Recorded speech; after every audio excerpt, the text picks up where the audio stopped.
Hey everyone, welcome back. So a couple days ago, I got notified of a Facebook memory about a classical guitar duo EP that I recorded quite a few years ago now. And it really got me thinking, what were some of the things that I wish I knew going into the recording process that would have made it so much easier? So a little backstory about that record.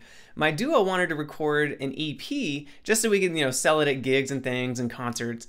And we had just had a concert and people were asking about a recording. We did not have a recording. So the next day we were starting to brainstorm like, man, what kind of rep do we have? Can we do an album? Can we do an EP? So we recorded a full-length EP, which is technically an album, but we call it an EP just because it was a little bit shorter. Who really knows the difference at this point? But basically, I booked out a concert hall for 2 days, and we just had one ridiculous marathon session of a recording session.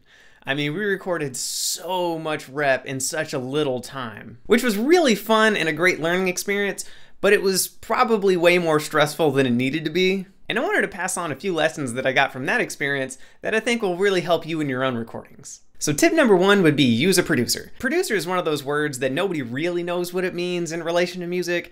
I mean, if you're working in different genres, it could be like the money guy, it could be kind of a co-writer, songwriter guy, or an arranger guy, or a mixer guy.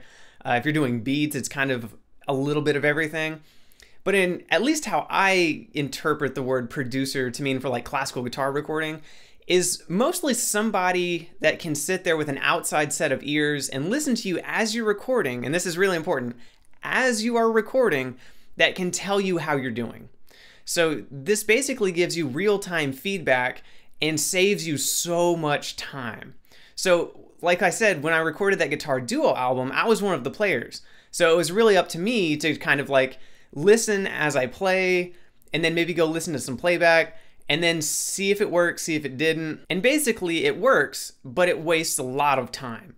If you ever go to like a professional recording session, really what happens is that you have somebody who's in charge of the session generally sitting there with the score that will listen to different passes and make sure that you get all of the material in a timely manner. Or give you suggestions or like how you can phrase this because, if you're a guitar player and you listen to recordings, sometimes how you play something is not really how it comes out. So when you listen to it from the outside, you might think you're doing nice crescendo, you're not doing anything. You're feeling the crescendo, but you're not really executing it, that kind of a thing. And if you have somebody with score in hand looking at the phrases, if you do one phrase perfectly, you don't need to do it 50 times, you're good.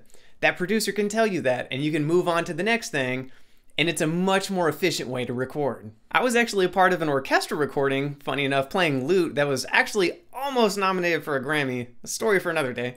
But when we worked with that producer, that's pretty much how that session was run. He had the score in hand, he had his record button, and he would basically read through the score with us, let us know what we needed to do again, how many takes we needed to do of this section that we could splice in here, what was working, what wasn't, who needs to come out, who needs to drop back, who's out of tune, that kind of a thing. And it made the session just run so much smoother. We recorded this whole entire orchestral Baroque thing in pretty much like a couple hours. Now, that's not to say you can't do this by yourself, but if you happen to have the luxury of just a friend that's also a musician that can, obviously read a score or something like that, it saves you so much time, and I really do think it gets you a better result. And that brings me to tip number 2, edit and plan your edits. So if you don't have somebody that's actually on the outside listening to you do this in real time, what you want to do is take a copy of your score and then maybe loosely plan how you want to record it. Obviously, do as many complete passes of the recording as you can, but if you're going to do like a professional album or an EP, you're really going to want to start doing some more edits that are a little bit more complicated than just like, oh, I like the first half of this and the second half of that. I mean, that's great for like YouTube stuff, or if you're doing like, like a live recording or something and you just want to splice in some takes. But if you're doing something that's going to be a part of like an album or a release that's going to be listened to on Spotify over and over again, it kind of has to be, I'm not going to say perfect, but it needs to be polished. Like it needs to be a polished, finished record that doesn't really sound like a demo or something like that. And to accomplish that, you need one, edit, but when you plan your edits, take a copy of the score and then maybe plan out which sections you're going to record. So maybe do a couple complete takes, which is kind of what I like to do, and then go back through and find some of the hardest bits or some of the spots where you have a hard time executing your interpretation or something like that. And then record those bits over and over again, maybe with subtle variations so you have enough material to work with.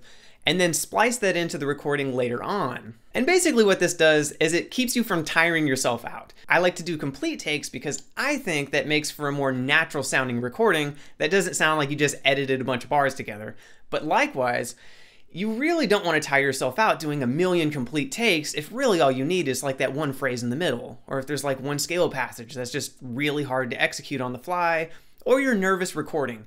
It's kind of a different medium than live performance. A lot of times when you're live, you get a different vibe or energy, so sometimes you get that little extra boost to do that fast scale or that different, difficult passage. Now my third and final tip, which is definitely something I learned from recording this Duo EP and that whole experience, is record enough material. I cannot tell you how frustrating it is to go through a marathon recording session. You do all of these pieces, like maybe 10 pieces that are really long and intricate, and you're in the editing room, and you're doing this whole thing for this huge project, and you realize that on, say, like all 3 complete takes you got of, let's just throw this out there, Valses Poeticos, which was totally the one that I was editing, and you mess up on the same thing in all 3 takes. You don't have a bar of you playing it completely correct, really. You might have one that is a little less bad than the other, but you're just like, and it sounds fine. I mean, obviously it's not like a horrible mistake. Hopefully, it could be. But basically, you just want to make sure that you have enough to cover your edits. So that way you're not stuck in the editing room trying to figure out what you're going to do. And depending on how bad the edit is, you might actually have to just toss the piece, because it's such a hassle to, like, if you booked out a concert hall, like what I did with this experience, is I would have had to go get my mics, get my computer, get everything, go book the concert hall again, go get my duet partner, go set them up, go measure the mics, make sure everything's perfect, and then if you changed your strings, you have one track or one part of one track that sounds like you have brand new guitars, and it's such a headache. You really don't want to do that. You'd be better off just recording the whole thing over again. So basically when you're recording, just make sure you have enough takes. And that's basically kind of a way to tie in, tip number 1 and 2. You can use a producer or somebody to listen to this. That saves a lot of time. But if you, plan your edits and you have enough material to work with in the first place, the actual editing process of doing your album is so much more simple. One of these days, I think I just need to do like a video explaining that whole process, and I'm sure I have some photos and some clips that I can put up, because that's kind of a unique story that I think I'll tell for another day. But I hope you guys enjoyed this video. If you have any questions, comments, or topics you want me to cover in future videos like this one, please leave them in the comments down below. I'll see you guys in the next video.